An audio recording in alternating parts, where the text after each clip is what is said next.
Ah, winter in Southern Oregon. The rain, the wind, the will I or won't I get pushed into the next lane drama. Beautiful, isn't it? Guess what? While you're shivering in your motorhome trying to convince yourself that this is cozy, we're here at Henderson's lineup with warm coffee, expert technicians, and the best time of year to upgrade your rig.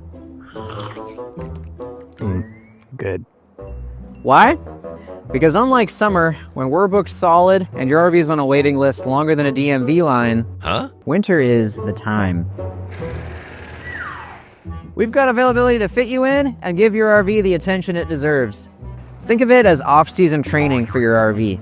It's the perfect time to upgrade your suspension, fine-tune your steering, or install that fancy new sway bar you've been dreaming about. Come summer, your RV will glide down the highway so smooth, you'll feel like you're driving on a cloud. Well, a sturdy, well-balanced cloud. And here's the kicker. 10% off labor during our slow season. While everyone else is waiting for summer to panic fix their RV, you're saving money and skipping the stress. Genius, right? Let's face it. What else are you gonna do this winter? Stand outside in the rain and argue about whose turn it was to cover the RV?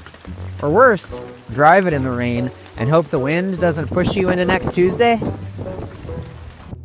Get your upgrades done now, so when the summer sun finally makes its grand entrance, you're ready for the open road. No sway, no shimmy, no stress. So come on down to Henderson's lineup this winter. We've got the time, the discounts, and the expertise to get your RV ready for whatever adventures await. And hey, at least if it's raining sideways outside, you'll be warm inside.